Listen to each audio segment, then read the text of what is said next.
Un jour, une personne que je ne connaissais pas s'avance vers moi lors d'une réunion de professionnels du soin et me dit très gentiment: Tu sais, être aidant, c'est un peu comme gravir une montagne.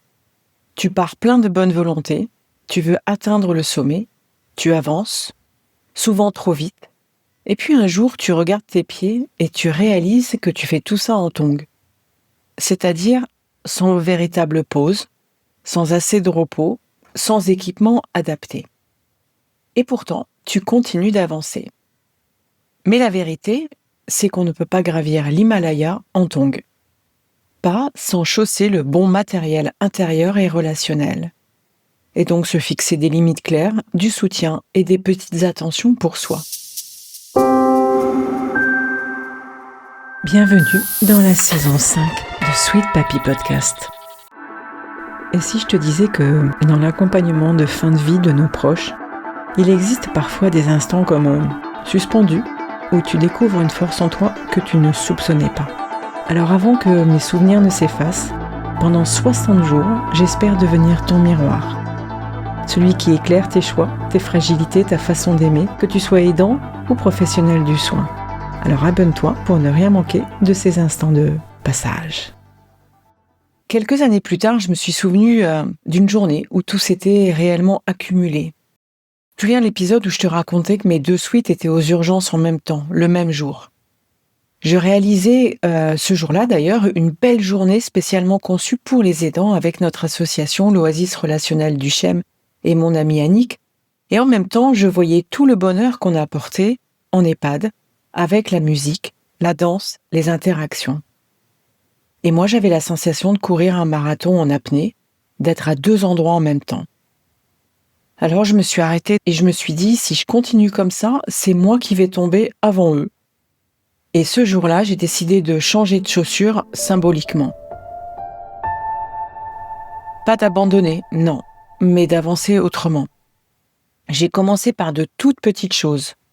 Au niveau de la nourriture, au niveau d'un message envoyé aux autres, entre autres à une amie sophrologue pour lui dire « je n'y arrive plus, aide-moi ».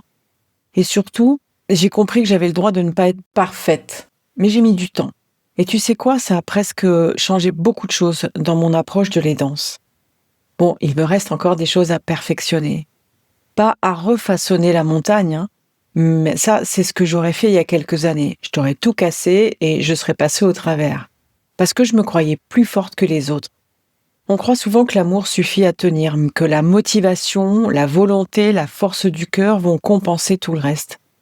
Mais malheureusement, ce n'est pas vrai. Ce n'est pas un manque d'amour qui nous épuise les aidants.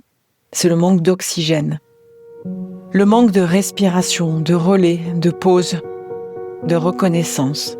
On ne demande pas à un alpiniste de monter sans corde ni sac.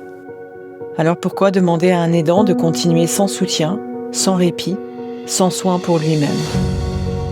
Et puis prendre soin de soi, ce n'est pas trahir, c'est s'équiper pour durer. Dans les approches de la relation d'aide, on parle de la résilience active, c'est-à-dire la capacité à se régénérer tout en continuant d'accompagner. Et pour cela, j'ai appris qu'il y avait 3 points essentiels qui doivent être nourris et que je continue de travailler chaque jour. Le besoin physiologique, ton corps est ton premier outil. Le sommeil, l'alimentation, l'hydratation, la respiration. Ce sont des évidences qu'on oublie quand on s'occupe de quelqu'un d'autre. Or, un corps fatigué devient un terrain de vulnérabilité émotionnelle. Et puis, il y a le besoin relationnel. Aucun accompagnement ne se vit seul. Les équipes pluridisciplinaires le savent. Il faut du relais, de la parole et du soutien. Appeler un proche, participer à un groupe de parole, déléguer une tâche, ce n'est pas fuir, c'est juste construire une cordée, comme l'image à la montagne. Et puis le dernier, c'est le besoin symbolique de garder un sens à ce qu'on fait, rappeler pourquoi on est là, ce qui nous anime, ce qu'on transmet. Et sans ce fil symbolique dont je parle sans arrêt depuis le début de cette série, on s'épuise à force d'agir sans se relier. N'oublie pas, le cerveau a besoin de pause pour assimiler les émotions, le cœur a besoin de chaleur pour se régénérer, et l'âme a besoin de sens pour continuer d'aimer. J'ai un petit sac de secours intérieur. Et puis je tente de plus en plus le rituel du soir pour me délester de tout ce parcours difficile. Parce qu'on ne peut pas accompagner dans la durée si on ne se vide pas soi-même.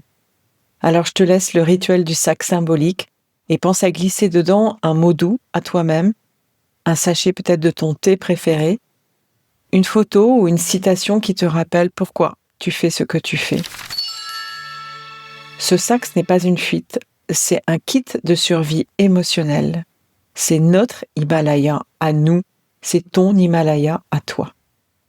Donc j'espère que cet épisode t'aidera à reconnaître tes signaux d'épuisement avant qu'ils ne deviennent trop lourds, à t'autoriser des pauses sans culpabilité et à transformer la charge en un très joli chemin. Voilà, c'était notre moment du jour.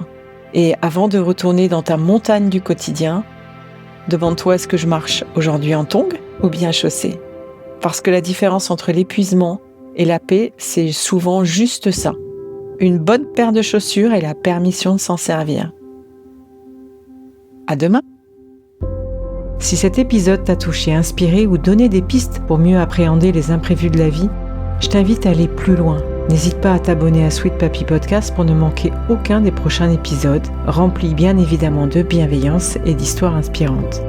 Et puis partage s'il te plaît cet épisode avec quelqu'un qui pourrait en tirer des enseignements précieux. Et surtout, si tu souhaites discuter de ton propre parcours d'aidant, échanger ou découvrir des ressources pour t'accompagner, n'hésite pas à réserver un appel découverte avec moi via le lien qu'il y a dans le descriptif de l'épisode.